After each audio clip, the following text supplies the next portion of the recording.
A lot of chatter going on, a lot of excitement. I'm assuming that that's directed towards our summer picnic that will be occurring in a matter of maybe 30, 35 minutes, so bear with me. I personally am excited because I happen to be a baseball alum of one of the teams that will be competing for the national championship in the College World Series. That's Coastal Carolina University. I'm really excited about that. I don't care if you're a baseball fan or not. You should become one. So anyways, I'm really excited about that. It's a big deal for the school, big deal for the program, big deal for the people that have been a part of that program. At any rate, we're going to stop talking baseball and start talking round 13 of our Colossians series, because that's where we are. And in a sense, we'll be picking up where we left off last week, in that we're still in the family context. We're still in the family constellation and talking about relationships inside of the family. And specifically, we'll be shifting gears away from talking about husbands and wives and talking about relationships between parents and children. So just a quick recap of last week. Pastor Ryan introduced us to some of the differences between men and women. And in addition to that, he talked about some big subject material in the topic of submission. So wives, the big take home for you when it came to submission was that submission is an active choice to believe in and support your husband, to get behind your husband. And in doing that, you're making moves that in essence can have a positive impact on your family. And then he shifted gears and he talked about husbands and basically said, husbands, your responsibility as it pertains to taking care of your wife and your family is that you have to be willing to go the distance. And that distance means being willing to put yourself last, put others first, and ultimately caring for and loving the church in the same manner in which Jesus cares for and loves the church. And we know what Jesus did for the church. Jesus put his life on the line so that there could be such thing as the church. So that is a tall order for both men and women. And now we're going to shift gears and we're going to talk about the tall order of parenting that everyone is winning, right? Like all my parents out there, you're winning on a day-to-day basis. You feel fulfilled. You feel like you were on top of the world and there is nothing holding you back, all right? Okay, so we're good? All right, let's go to the picnic now and we'll eat and be merry and hug our kids a lot. All right, anyways, since that's not really the case, and I know this because of the week that I've had, we're going to dig into this topic of relationships between parents and children. And when I say children, I'm talking about these little people that are our children. They rely on us for a whole lot of everything. And I'm also referring to our relationship as adult children with our parents as well. So I'm going to take you behind the scenes in my life. This week, I had the pleasure of attending a couple of graduate courses that had me locked up during the day, Monday through Friday from 9 a.m. to 4 p.m., and then again at night from 5:30 to 8:30. So what that effectively meant was I was not home a whole lot. And when I was home, I was either trying to eat something or read something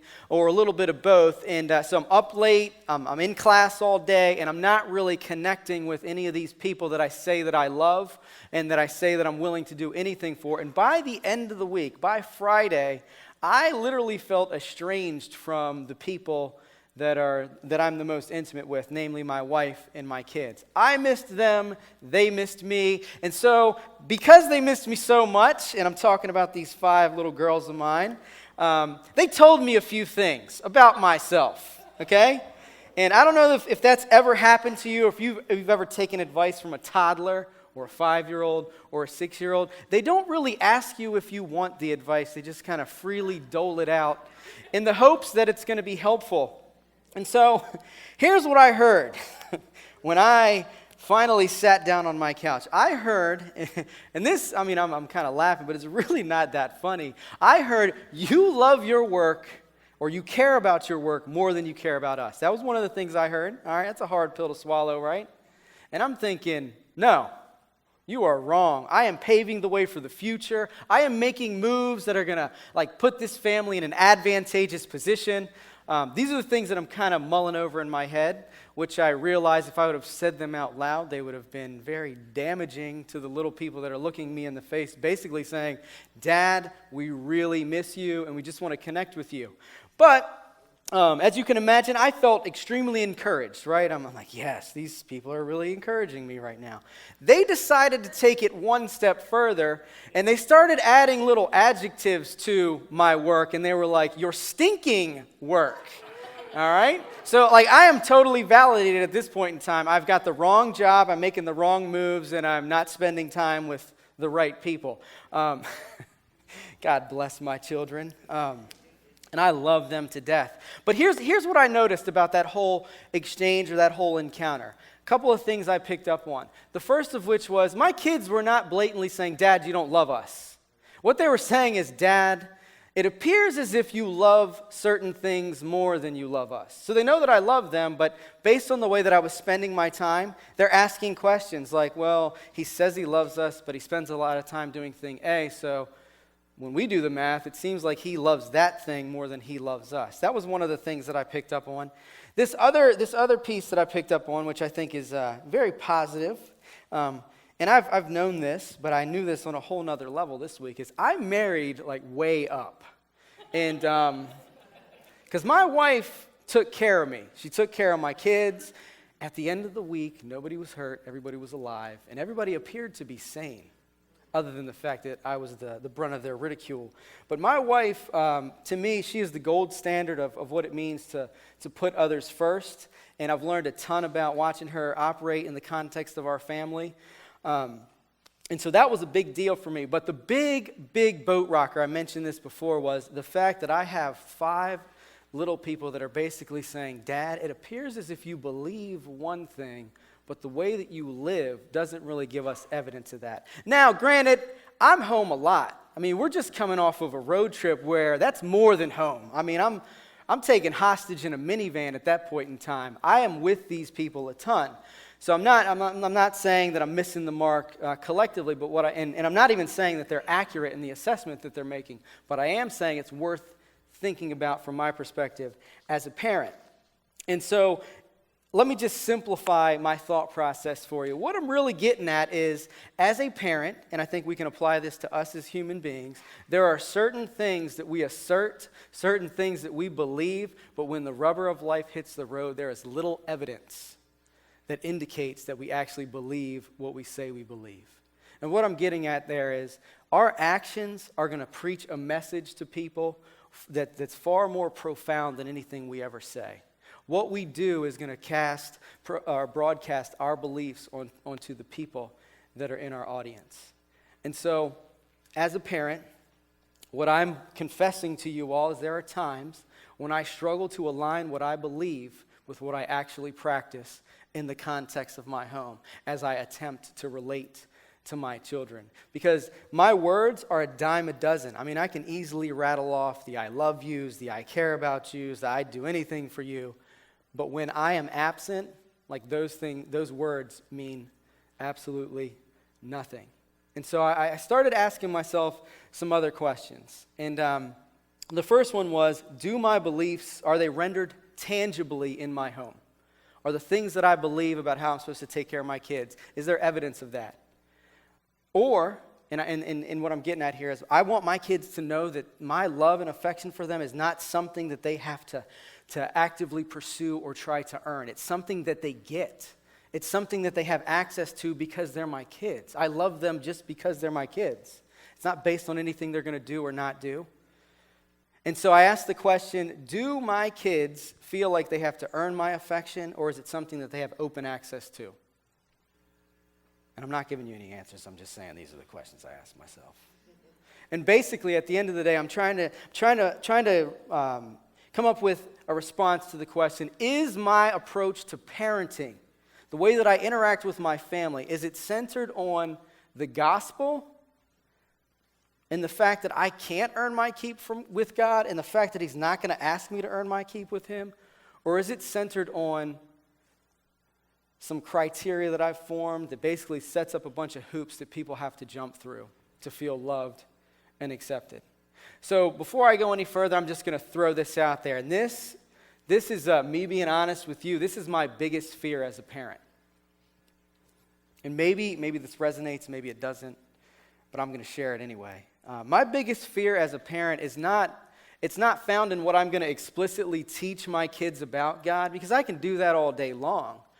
I mean, we can talk theology all day long. I can tell my kids about the grace of God and the love of God and the compassion of God and the whole 9 yards, and we spend a lot of time doing that. My biggest fear is not my ability to tell my kids about God. My biggest fear is it really hinges on the lessons that I'm going to implicitly teach my kids about God, who He is, and how they're supposed to interact with Him based on my actions. That's my biggest fear. And I was kind of coming to grips with a week during which maybe I fell short, maybe I didn't. I think it's all a matter of perspective. But I think those questions are worth asking ourselves. Because in parenting, it's not just a tall order, it's God, the God of the universe. He's giving you access to influencing history. And that's an influence that's going to carry beyond the number of years that you live. It's going to carry beyond you, and it's going to impact people that you're never going to meet. It's going to impact people that you're never going to see. And so parenting, we've got to get a big vision for parenting. And part of that vision, I think it has to have some core values. And some of my core values, I'll just share them with you. So I'm convinced that one of my primary roles as it pertains to me and my kids is unconditional love. I'm called to love them unconditionally. This means no matter what. It means like good season, bad season, everything in between. There is nothing that's going to cause me to stop loving them. And as time goes by, I'm coming to the realization that, like, I don't care what you people end up doing or not doing, I am not going anywhere. I will be there. You're not going to get rid of me, kind of thing. The other thing that I think that I am called to do as a father, as a parent, is help my kids come to the realization that they're only going to find their ultimate meaning and purpose in the resurrected Jesus, in the person and work of Jesus. And that my relationship with them should put those things on display. It should make God's grace tangible. It should make God's grace tangible to the degree that they feel like they're having an interaction with it. It's something that they can touch. It's something that they can feel. It's something that they can draw from. And I think that those are some of my roles some of the lessons or roles that I have as a father. And so this morning, it's not my prerogative or my intent to say, hey, here's a prescription for parenting, and here's 4 bullet points that you should take home and nail them to your wall, tattoo them on your eyelids, whatever you got to do to make them happen. I'm not up here to offer prescriptions. I just want to cast a vision. I want to cast a vision about parent-child relationships. And before I dig into that any further, I just want to pause and say these are very personal, very sensitive issues. There are some folks, perhaps in this room, that when you bring up the idea of their mom or dad, it's just not a pleasant thought. It doesn't conjure up pleasant thoughts. Maybe there's a tattered past, or there's a background. There's something you're wrestling with, a trauma that you experience at the hands of your parents. So I want to acknowledge that. And then when it comes to kids, I mean, some of us, we had a brilliant vision for our kids. And somewhere along the way, we lost sight of it. They lost sight of it. The wheels fell off of the proverbial wagon. And things aren't as we wanted them to be. And that's difficult. It's difficult to reconcile that. And I want to acknowledge that those are our relationship with our parents and our relationships with our kids are very sensitive grounds. They're very sensitive topics to talk about. So I'm not up here to give you prescriptions. I really want to just give you a better understanding as to how God relates with us, how He loves us, how He parents us, how He takes care of us. And that, in and of itself, should transform the way that we engage in parent-child relationships, the way that we interact with our parents as adults, and the way that we interact with our children as we raise them. And so we're in Colossians chapter 3, and we're going to take a look at 2 verses, 20 and 21. And there we read, "Children, obey your parents in everything, for this pleases the Lord. Fathers, do not exasperate your children, so they won't become discouraged." And I think immediately we'll go to verse 20, and we're like, yeah, they have to obey us. All right, we wear that one out like like that's the quintessential meaning behind their existence is that they obey us as parents. So we're not going to start with that one. We're going to start with verse 21. And, just a little bit of background on these two verses. They're very explicit. They give parents and children something to explicitly do. Children obey. Parents, don't exasperate your children. Those are action points, if you will. But encompassed in these 22 words are some huge implications for the way that we parent. And the big idea that I really want to draw out as we embark this morning is that Jesus-centered parenting centered on the person and work of Jesus, the grace that is given to us freely in Jesus. Jesus-centered parenting, it brings grace to life in the context of our homes. At least it should. And so in verse 21, we read Paul he's giving a charge to fathers, but we've got to take a look at verse 20 and say, hey, he's included moms in this as well, although he's highlighted fathers as a primary vehicle for this. And I think one of the reasons why is, fathers have a unique role in the context of a family, and I think maybe he's getting at the fact that fathers have a proclivity for exasperating their children, maybe a little more than moms do. I don't know. I'm not going there. I'm just throwing that out there as food for thought. But he's in essence, he's telling us as parents that our relationship with our kids is a relationship of influence. It's a relationship that's going to do something to our kids. And that something may be positive or negative, but regardless of the positivity or the negativity of it, it's going to have an impact. We cannot get away from that. We can't pretend like we're not influencing our kids, even if it seems like we're not. And there are some pretty big things that happen out the gate for little people. And when I say little people, I'm talking about children. So if we look at that 0 to 5 context, so from age 0, that's a newborn, all the way up to age 5, and even a little after that, parents literally are the primary influence. And that is when a vast majority of brain development occurs, people acquire language, personalities are developed, and we are the drivers. We're one of the primary influences during that time. That is a big deal. That's a tall order. It's an awesome privilege and opportunity. And it's also daunting all at the same time. So what Paul is getting at is he's being honest with us, and he's saying, look, we can do this well or we can do this poorly. And he's saying if you parent in a way that exasperates your children, not only is it going to be damaging to them as they're developing and relying heavily on you during those childhood years for absolutely everything, it's also going to have repercussions through adulthood. Paul wants us to have a broad vision when it comes to parenting. He doesn't want us to get caught in the moment, but he wants us to see what's on the horizon when it comes to parenting. And so in order to understand how I believe this works, we're going to take a look at two approaches or two paradigms to parenting that I feel these are like the, if you want to make a child mad, do these things. And when I say make a child mad, let's just talk about that for a second. I have 5 daughters, right? And there are times where I am doing something that, there's no way it's going to make anybody mad, like giving you a cup of water. Okay, are you tracking with me? That shouldn't make people mad. You're thirsty, here's your water. However, I've served it in the wrong cup. It doesn't have ice, and if it does have ice, I forgot to crush the ice. Who's working for who here? What is going on around here? There is something markedly wrong with these people that I love. And they're outwardly they're like, what are you doing? I can't please, just let me give you a hug, you drink the water, and we'll move on. Oh my goodness. Oh man. So I'm not talking about those instances where you didn't see it coming necessarily, and you're actually doing something that has someone else's best interest in mind, like, I want to help quench your thirst. Yeah. Another one is, we recently took a road trip, and my kids are like, let's take the scenic route. And I don't do scenic routes. I like to go from point A to point B as fast as I can. That is my speed. I don't want to stop.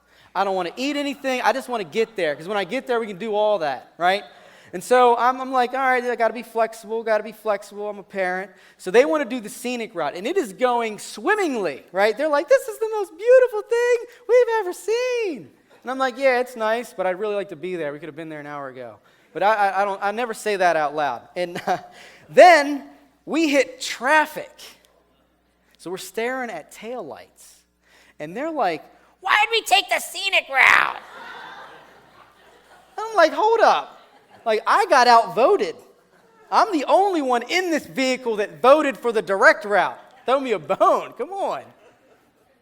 At any rate, we have the power to influence our children. And this paradigm that I'm going to present, it has an influence. And it's going to be a lasting one. And I am tagging it with a very broad label. And that label is legalistic.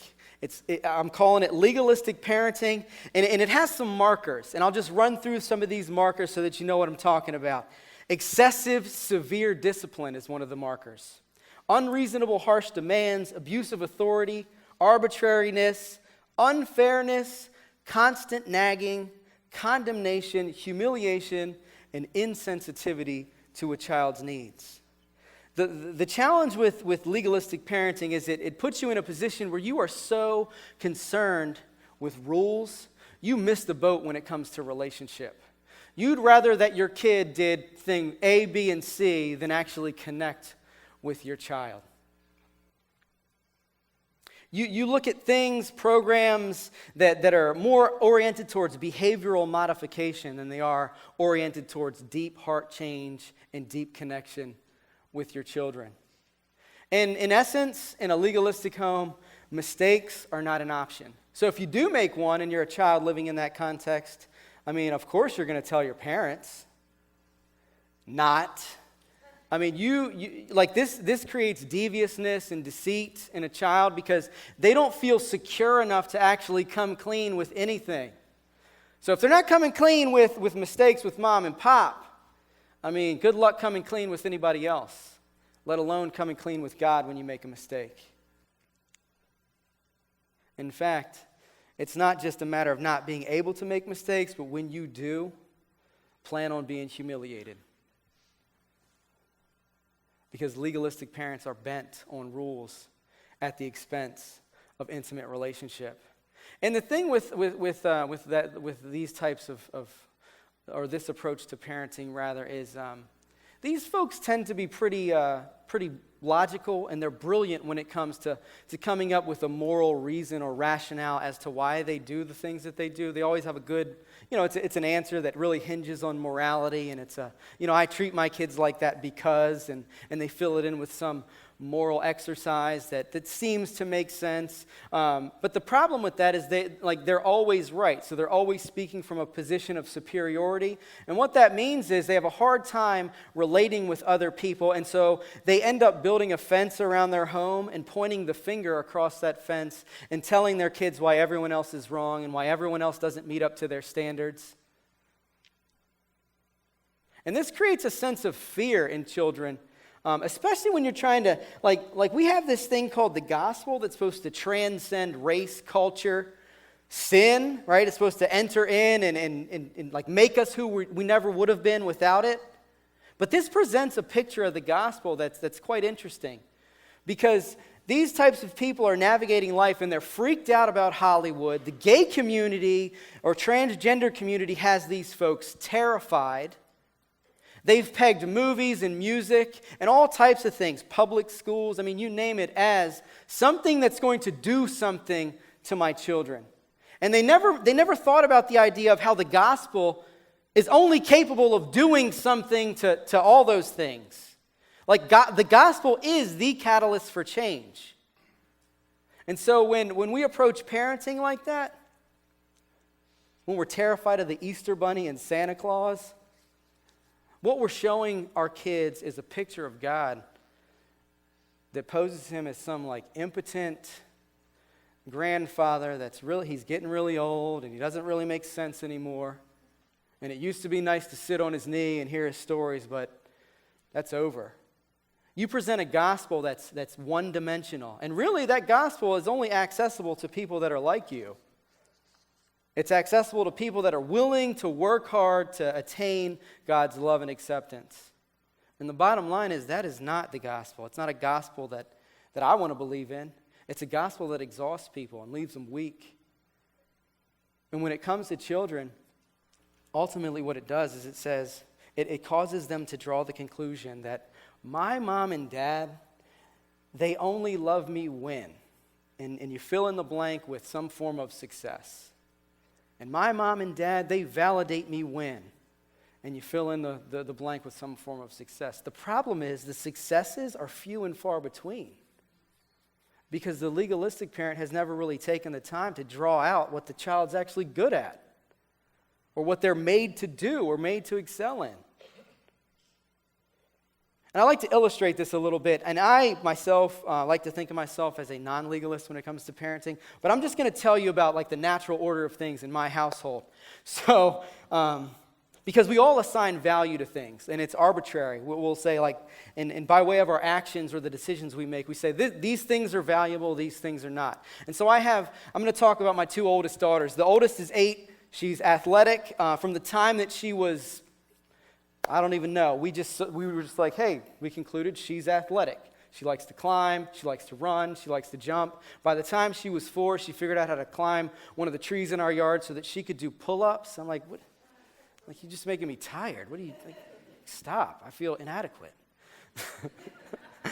But this is what she would do. And she'd do that, like, as long as you'd let her. And no one even had to say, hey, oldest child, why don't you go do that? It was just something that she did. And, as time went by, we realized, hey, this isn't just a seasonal thing. She actually has an interest in something called gymnastics. And when she first heard about gymnastics, she was like, Dad, I'm a gymnasticker. And we were like, cool. You're also a linguist because you're making up new words. But whatever. So we ended up enrolling her in a gymnastics class. And as we should, we're happy about that, right? We're happy about that. We clap for her. We applaud her. We assign value to gymnastics. You tracking with me? We're saying gymnastics is positive, and we like it when you do gymnastics. Now, here's where the boat starts to rock. We have 5 kids, okay?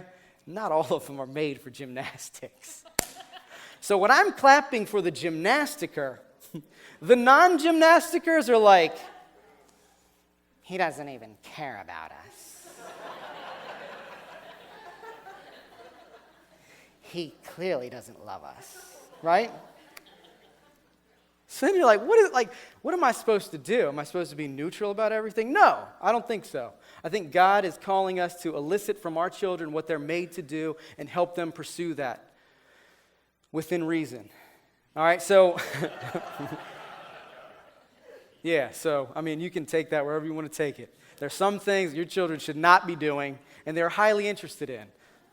At any rate, so we have child number 2, and I'm not using names because I don't want you to judge any of my children. But child number 2 is 6 right now. And this kid, from the time that she was young, just very intuitive, very brilliant, large vocabulary, had an interest in books. I mean, she was like not even 1, and she'd sit up in her crib for hours at a time just flipping the pages in books. And we were like, okay, that's kind of cool. She's occupied. She's quiet. She likes books. Well, when she learned how to read, which nobody really figured out when she learned how to read because she was not very honest about it. I mean, it was to the point where her kindergarten teacher was like, your child's never going to learn how to read, Mr. Mayhew. And then like 2 months later, she was like, we've never seen such progress in reading, Mr. Mayhew. And we were like, she duped you. But she will read volumes and volumes and volumes of books. We do this little summer reading program at home, and the first day, she read like 5 or 6 books. And we're like, yeah, reader in the house, clapping for the reader now. Everybody clap for the reader. And the gymnasticker is like, nobody loves me anymore. I guess I'll quit gymnastics and start reading. And she actually came to me and she said, Dad, you know what? And because she's 8, so she's thinking through things a little more abstractly now. She was like, Dad, I think I'm going to start reading a lot of books. And I'm like, no, you're not. Just climb higher on the tree. And just to clarify, she does read. She does read. It's not that she's not a reader. She just doesn't read at that pace. And it's fine, and it's good.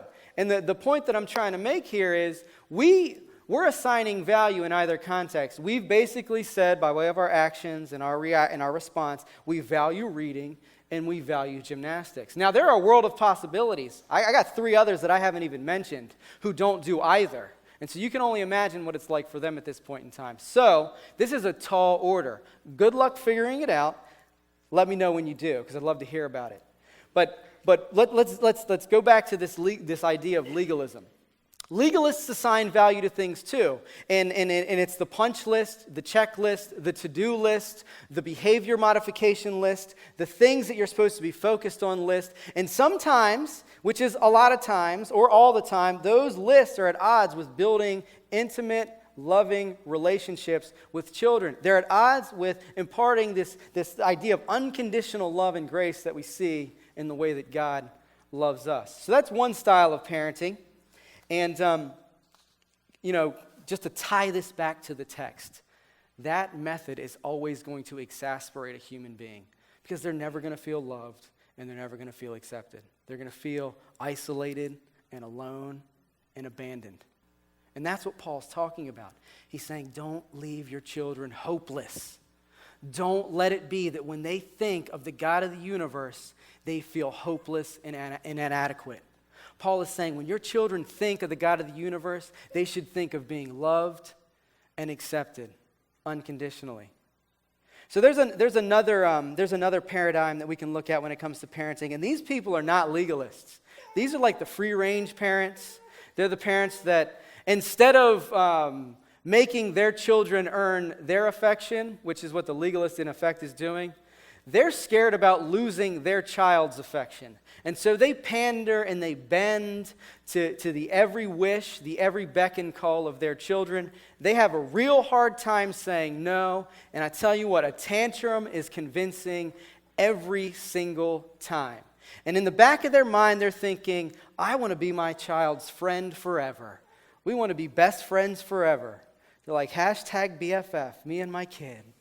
And it's a great thought. I want to be friends with my kids too, but I also want them to be prepared for a reality that is not going to pander to them.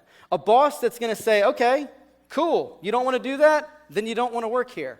I want them to be prepared for a reality that's not going to meet them the way that I'm meeting them if I give way to their every wish, their every demand, their every desire. If I indulge my children, I'm not preparing them for a reality in which they're eventually going to live, and hopefully independently. And that will wreak havoc on them, because when they see that the world functions differently than the way life is inside of their home, again, that's exasperation, that's anger, that's my mom and dad didn't prepare me for life. I'm bitter towards them. I don't want to be around them. And that maybe results in some deep wounds and some broken relationship. And I would wager that it does. And ultimately, the parent who indulges the child is projecting a God who literally is like, he doesn't do anything other than what we tell him to. He's a God who's kind of on standby. He's like a concierge, and you call him and you're like, yeah, we need prime rib, or we need whatever, or how do you get to there? He's a God that serves our needs. He's a God that serves our demands. He's not the God of the Bible. He's a God that essentially leaves that child feeling hopeless. And again, that is what Paul is talking about when he uses the word exasperate. Don't leave your children feeling hopeless. So ultimately, both of these parenting styles, whether lackadaisical or legalistic, if we want to call them that, they result in frustration and anger. And that it can carry through adulthood and beyond. And so we're going to take a look at what I believe is something we can extract from the Colossian text. And before we do that, we're going to take a peek at Ephesians chapter 6, verse 4, because Paul essentially is saying the same thing to the Ephesians that he said to the Colossians, only there's a little addendum at the end where he's adding something. He's kind of adding the scope of parenting. And he says in Ephesians 6, verse 4, fathers, don't stir up anger in your children, but bring them up in the training and instruction of the Lord. So again, this is the same thing he's already said to the Colossian believers, but he's giving you something to aim at. And that something he's giving you to aim at is the instruction, right? It's the training and instruction of Jesus. It's parenting that has to be centered on who Jesus is and what Jesus said and what Jesus does to make us right before God. It's a parenting that has to be centered on unconditional love because that's the only kind of love Jesus is capable of delivering. Jesus does not deliver a love upon condition. He freely delivers it based on his own merit, based on his own worth, based on his own accomplishment. So that's outside of us. We can't earn that. And there's a way for us to attune ourselves to the grace that we receive freely from Jesus as we parent our children. And this is going to allow us to do some things. Ultimately, when we're centered on the person and work of Jesus as we navigate life with these little people that are complaining about crushed ice or whole cube or whatever they're complaining about, it's going to give us the opportunity to see through all of that. See through all the times that they've disobeyed or didn't live up to our standard. And it's going to allow us to look at them and say, you know what? I love you for you. Like, I love you just because you're you. Like, God put you into my family, and that's why I love you. And I can't even always explain it, because sometimes I personally am frustrated. But I know at the end of the day, I love you just because you're you. There's nothing more to it. There's nothing less to it. It has nothing to do with anything that they're going to accomplish or not accomplish. Now, this approach, it requires some things. And one of those things is discipline. And it's not discipline for the sake of discipline. It's not discipline as a result of a child not living up to your standards. It's discipline that at the end of the day communicates that you are willing to do whatever it takes to win them back. You're willing to go whatever length you have to go to make sure that they know that they're only going to find ultimate unconditional love in the person and work of Jesus. And the love of God that comes to us freely through Jesus. It's us saying no matter what, no matter how hard, no matter how trying, no matter how difficult or how confused I feel, I am going to do anything for you. And ultimately, we want them to know that there is a God who loves them more than we ever will, more than we're even capable of. And so, I'm convinced that when we approach children with grace, we're really setting them up for success in so many ways. And we're going to go back to verse 20, because I think one of the ways we're setting them up for success is with regards to verse 20, where Paul is aiming at children.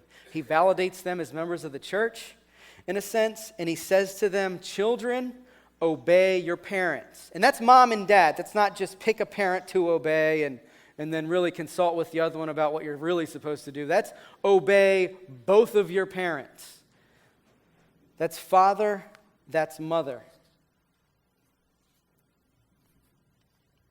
And one of the things that grace does as children attempt to obey us is it changes their perspective on obedience. At least it has the power to. And it's going to allow them to approach obedience not as a thing that they're supposed to do, but as a response to the way that they feel loved and accepted. They're going to approach us differently because we're approaching them differently. Now, we could easily apply this to like little children and stop there. But we're not going to do that because most of us are adults in this room. So we're going to take it a little step further, and we're going to go out on a limb. And this really isn't us going out on a limb because the Bible, what it does is it talks about human development in a sense. And during human development, our relationship with our parents changes. When we're little children, like I need mom and dad. I need mom and pop to provide everything for me. I need to ride in their car. I need to eat their food. I need to sleep under their roof. I need their financial support. I need their wisdom. I need them. There's an intrinsic need for them because of physical limitations. I just can't provide for myself at that point in time. But as I get older, that thing called obedience as the target for us as children translates to something called honor. And as an adult, I'm sorry, and my mom's right over there, so I don't feel bad at saying this. I am not here to obey my mom at this point in time. I love her and I honor her, but like if I started trying to obey my mom, that woman that's in the other room, I'm sorry, she's coming at me something fierce. And I don't, no thanks. No thanks. And the Bible specifically says at a certain point in time, like leave your home. Like get out of the basement. Go do something with your life. Marry up. Or just get a job. I mean, that'd be cool. But Paul is, what he's ultimately saying here is, in honoring your parents, in obeying your parents, it's not for the sake of honor or the sake of obedience. What you are effectively doing is honoring God, right? And we're going to talk a little bit about what that means. But before we do so, I want to show you that the fifth commandment, which is aimed at adult children, here's what it says. It says, honor your father and your mother so that you may have a long life in the land that the Lord God is giving you. So we're going to make some distinctions here, right? And some of those distinctions are very, very important when it comes to honor. Honor does not mean showing inordinate amounts of affection to your parents. It doesn't mean pretending like they did everything right. It doesn't mean like lifting them up on a pedestal and saying they're the greatest thing that has ever happened to the world of children. Honoring your parents does not, and it should not, force you to believe things about your parents that aren't true. What it should do is cause you to recognize your parents as people who have human dignity because God made them. It should allow you to interpret their behavior, the things that they did, and separate right from wrong. It should allow you to give applause where applause is due, and it should allow you to refrain that applause when you really should. Because the reality is, when you start thinking about your parents, something comes to mind. And for some of us, that something is tragedy.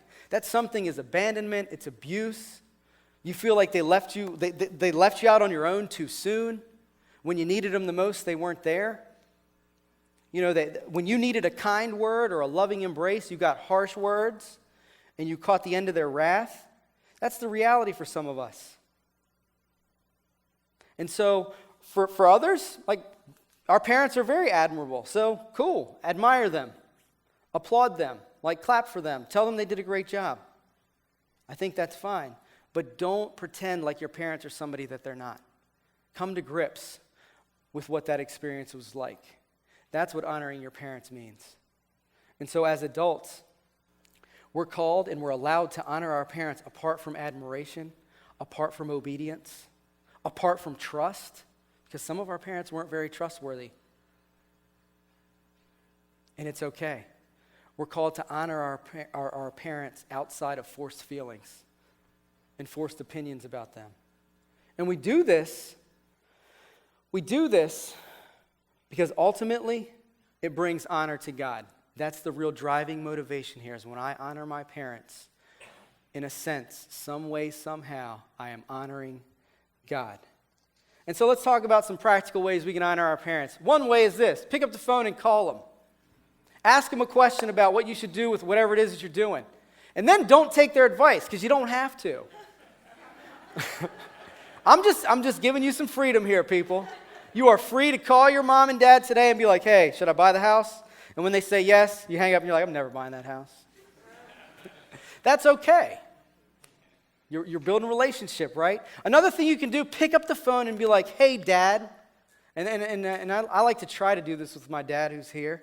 And I never really know how he interprets it, because he's hard as nails, in my opinion, in some regards.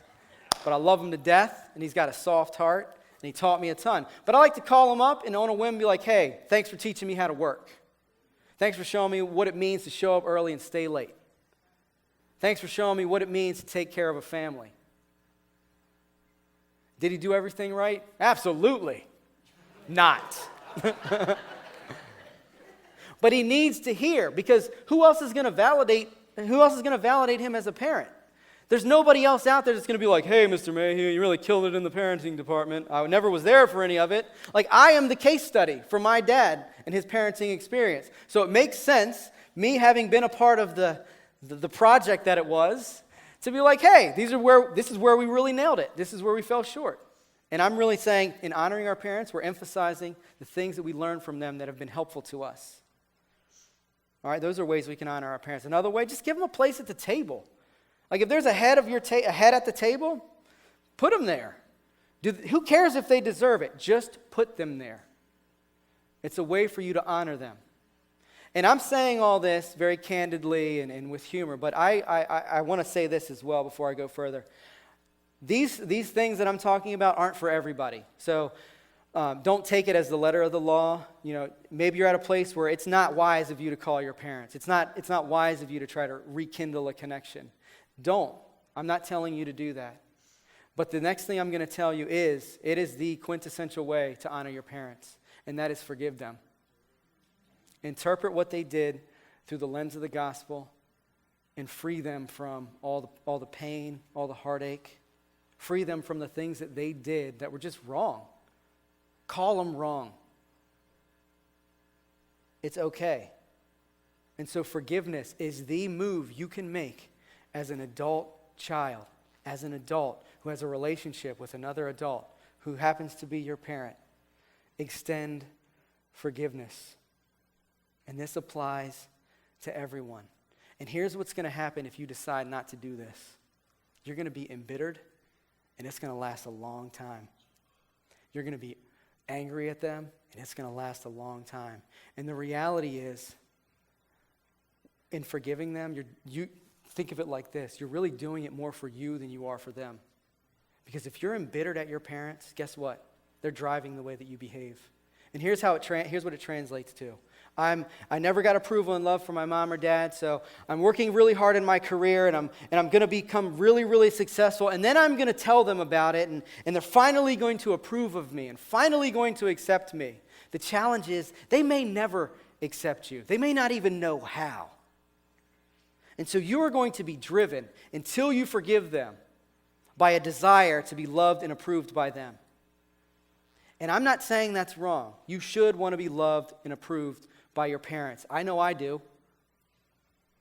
But ultimately, what Paul is telling us when he talks about the gospel, what Jesus came to show us, is that the people that we seek approval from, the people that we love the most, that we want to affirm us, they cannot love us the way that only Jesus can love us. They can't love us without condition. Only Jesus can do that. Only God can do that. So if our parents, if your parents, if my parents have done anything to maim me or hurt me or scar me, the way that I can honor them, despite all that, is simply by extending forgiveness to them. And in that, I'm going to be freed from constantly groping to grasp their verdict, to hear the words from my mother and father, well done, good servant. And so here's ultimately what we're talking about. We're talking about people who physically have reached the age of adulthood, but psychologically are still that 10-year-old girl or boy that's saying, all I want is my mom to validate me. All I want is my dad to put his arm around me and tell me that he cares about me. And Paul's saying there's a remedy for that. There's a remedy that will allow you to grow up psychologically, spiritually, and to experience the love and the validation that you've always wanted and you've never really experienced. Because even if your parents knocked it out of the park in the parenting department, I'm sorry, they're not perfect. There's something missing. There's something flawed in their approach. There's going to be something flawed in my approach to my kids. And so I have to teach them to look outside of me, outside of themselves, and into the eyes of a Jesus who's saying, guess what? My love for you and my validation for you, it's not based on you. I love you for you because only Jesus is capable of loving us for who we are. And when I reflect on my experience as a child and as a parent and now as an adult that's trying to relate to adult children, I'm sorry, there are so many mistakes along the way that come to mind that I feel like I'm not winning, that I failed. And then when I zoom in on me as a parent, I'm sorry, I'm up at night. I don't know about any of you that are parenting kids. I'm up at night wondering, am I doing this right? Am I really connecting with them? Can I really provide for them? Are they going to be prepared to make decisions consistent with the decisions that God would have them make? Am I effectively parenting them to know the God that's going to take care of them in ways that I cannot? And I'm just going to submit this to you, and then we'll start winding down here. I am not convinced that God looked through the corridor of time into the future and was like, you know what, that guy who lives in Severn at 1024 Reese Road, I'm calling him to parenthood because he is a rock star parent. I'm sorry, that's not why God called me to be a father. God called me, and I'm convinced of this, to be a dad so that I could learn something about God that otherwise I would have no idea about. God is revealing himself to me through the plight of parenthood. And if you're not a parent, God is going to use some other means, some other relationship to reveal himself to you in a deep, tangible way. And so as you're thinking about your success or your failure as a parent, know that your standing before God is not based on whether or not you're a successful mom or dad, or whether or not you've really reconciled with the parents that hurt you, or whether or not you've really forgiven and honored your parents. Because the bottom line is we fell short when it came to honoring our mother and father. The fifth commandment, it stood in our way. We can't live up to it. And ultimately, God wants us as sons and daughters to feel a deep sense of security in his love and affection for us. Because here's how God parents us. God parents us always with grace. God treats us at every bend, at every turn, in every circumstance with grace. Grace is at the center of how God interacts with us. Grace is the means by which God has brought us back to himself. And if we look at chapter 15 in Luke's gospel account, there's a story that's relatively familiar to us church folk, and we're going to come face to face with what we like to call the prodigal son. And this prodigal son, he's an adult. He's disrespectful. He's rude. He's short-sighted. He's dishonoring. And he goes to his dad and he says, "Dad, I know you're not dead yet, but I really kind of wish that you were so I could capitalize on this bank account that you're sitting on in property." And he's like, "Dad, can I just get what I'm eventually going to have? Can I get my share of the inheritance?" And interestingly, the father says, "Okay." And he liquidates some of his assets. And he puts those financial resources in his son's hands. And his son starts navigating away from home and out into the world, where he's going to begin applying ideas about God, ideas about whatever he's learned in his home, ideas that he's adapted and come up with on his own. And basically, he's on a journey to find himself. He exhausts his resources, and he's left homeless, jobless, and flat broke. He lands a dead-end job taking care of animals. Not just any animals, but animals that were culturally just dirty and filthy. And he's not just taking care of them, he's living with them. He has absolutely hit the bottom of the proverbial barrel, and he concludes, "I'm going home." But he wasn't even ready to go home. He said, "I'm not going home because I want to be a son again." He didn't even have that in mind. He said, "I'm going home because I just want to be a son in the Father's house. I want to go back to where my dad is the primary caretaker of everything, because my dad knows what he's doing. And I just want to be a slave. I want to reap peripheral benefits of being around a father that loves me." And before he could even confess his desire to come home, the dad runs fast and furious to his son. And he embraces his son. And he says, "Son, I never stopped loving you, even while you were gone. Son, welcome home." He welcomes him home, and the reason why he's able to welcome him home, his love for his son is not contingent upon the rat race that his son was running, or the misappropriation of financial resources, or the way that he didn't meet the markers of cultural success. And in fact, he had completely shamed his father in the way that he had behaved. He did nothing that was even remotely in resemblance to honoring his dad. And his dad said, "Son, I never stopped loving you. I never stopped wanting you to be a part of who I am."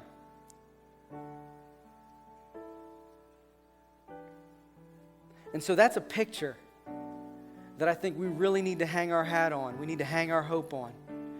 And the picture is this, that Jesus is the ultimate son who gave up the love of the ultimate Father. When he hung on that cross and he cried out, my God, why have you forsaken me?"